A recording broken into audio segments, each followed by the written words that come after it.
Everyone welcome back to my YouTube channel. जैसा कि हम क्लिनिकल बैक्टीरियोलॉजी पढ़ रहे हैं तो आज हम एंटेरोबैक्टीरियसी के मेंबर इकोलाई के बारे में बात करेंगे। इकोलाई जो है वो ग्राम नेगेटिव डॉट होता है, ठीक है।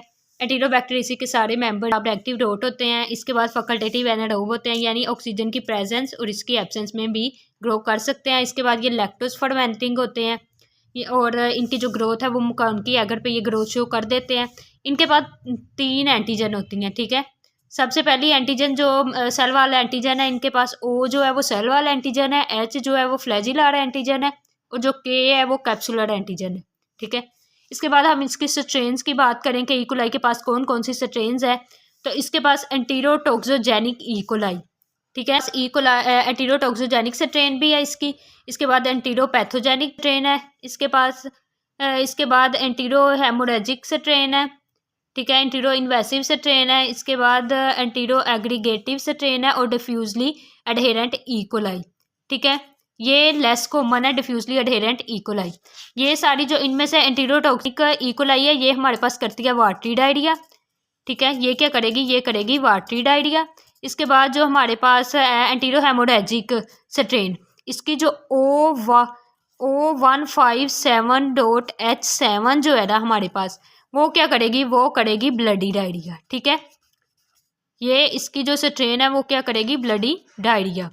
इसके बाद हम डिसीज़ की बात करते हैं कि वो कौन सी डिसीज़ हैं जो इकोलाई काज कर सकता है। सबसे पहले ये डायरिया काज करेगा। It may be bloody, it may be watery diarrhoea, ठीक है। इसके बाद ये यूटीआई काज कर सकता है, ये लीडिंग काज ऑफ यूटीआई है, ठीक है, इकोलाई। इसके बाद ये ब्लड में भी एंटर हो सकता है, यानी बैक्टीरिया हम लोग कह सकते हैं कि समहाउ ये बैक्टीरिया भी काज कर सकता है। इसके बाद हम लोग बात करते हैं इसकी क्लिनिकल फाइंडिंग्स की। क्लिनिकल फाइंडिंग्स ये क्या करता है, वाटरी डायरिया कर सकता है, ठीक है। इसकी जो स्ट्रेन होती है एंटीरोटोक्सोजेनिक जो स्ट्रेन है वो कर सकती है वाटरी डायरिया। ये ब्लडी डायरिया कर सकता है वो एंटीरो हेमोरेजिक या एंटीरो इन्वेसिव जो स्ट्रेन है वो कर सकती है ब्लडी डायरिया। और मैंने बताया एंटीरो हेमोरेजिक की O157.H7 ये स्ट्रेन हमारे ब्लडी डायरिया कर सकती है। ट्रैवलर डायरिया और वाटरी डायरिया इज सेम। इसके बाद ये HUS यानी हिमोलिटिक यूरेमिक सिंड्रोम भी कर सकता है।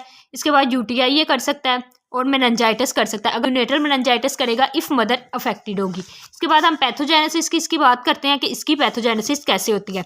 सबसे पहले जो ई कोलाई है ये हमारे से एंटर होगा, हमें पता है ये फीसिस में प्रेजेंट होता है, ठीक है। तो अगर तो हमारा फूड कंटेमिनेट होगा फीसिस से, यानी फिकल कंटेमिनेटेड फूड हम इंजेस्ट करेंगे तो ये क्या करेगा, ये हमारी बॉडी में एंटर हो जाएगा। एंटर होने के बाद ये क्या करेगा, हमारी जो जूजिनम और इलियम है स्मॉल इंटेस्टाइन का पार्ट है उसके साथ जाके एडहेयर करेगा। एडहेयर करने के बाद ये क्या करेगा, ये एंटेरोटॉक्सिन प्रोड्यूस कर देगा। 2 एंटेरोटॉक्सिन प्रोड्यूस करेगा, एक होगी हीट लेबाइल टॉक्सिन और हीट स्टेबल टॉक्सिन। अब हम देखते हैं हीट लेबाइल टॉक्सिन क्या करती है और जो हीट स्टेबल टॉक्सिन है वो क्या करती है।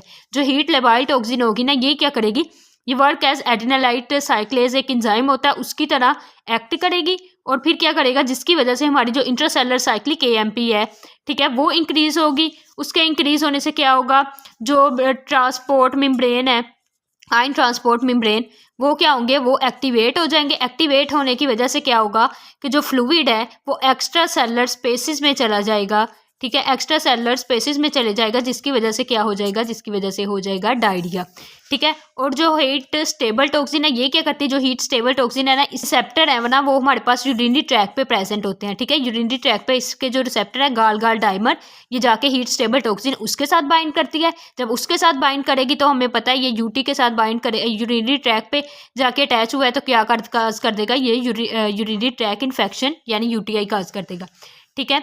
इसके बाद हम देखते हैं traveller diarrhoea. Traveller diarrhoea is basically watery diarrhoea toxin, ठीक है।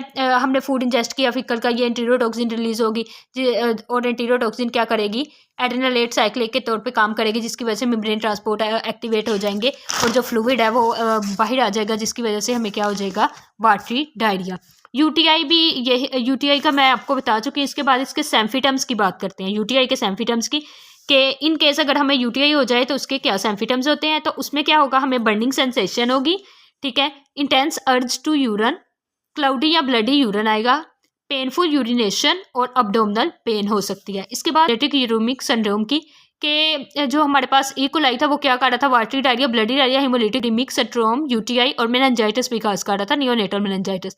अब जो हेमोलिटिक यूरेमिक सिंड्रोम है ये क्या कर सकता है, हिमोलिटिक यूरीमिया नहीं सॉरी अनीमिया, हिमोलिटिक अनीमिया कर सकता है, ये रीनल फेलियर कर सकता है और थ्रोम्बोसाइटोपिनिया कर सकता है। अब हम इनकी पैथोजेनेसिस की बात करेंगे कि कैसे ये तो अब फीकल कंटामिनेटेड फूड के थ्रू तो अब ये कैसे जो है ना हमें हिमोलिटिक यूरिनमिक सिंड्रोम कर देगा, जिसमें हमारे पास 3 मेन आ रहे हैं। सबसे पहले आ रहा है हिमोलिटिक अनीमिया, ठीक है।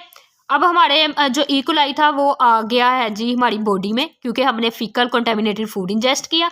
अब उसने जो उसकी स्ट्रेन्स होती है ना मुख्तलिफ, मैंने बात की उसकी स्ट्रेन्स है, या इसकी इंटीरोटॉक्सोजेनिक स्ट्रेन है, इंटीरोहेमोरेजिक स्ट्रेन है।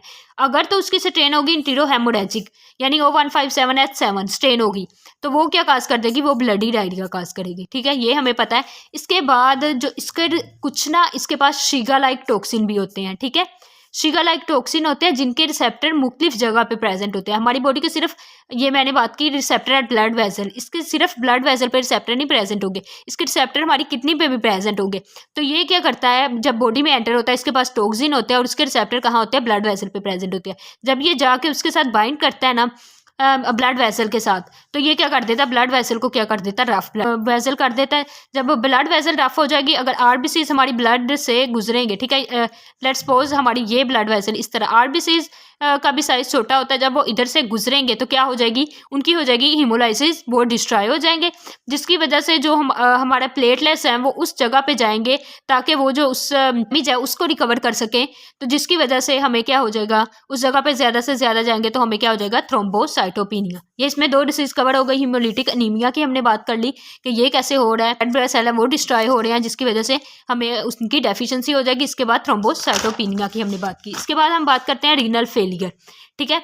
अब इसके हमने बात की थी इकोलाई के पास शीगा लाइक टॉक्सिन भी होते हैं। इसके जो टॉक्सिन है ना उनके रिसेप्टर किडनी पे भी प्रेजेंट होते हैं, अगेंस्ट एपिथेलियल मेम्ब्रेन के किडनी पे भी प्रेजेंट होंगे, ठीक है।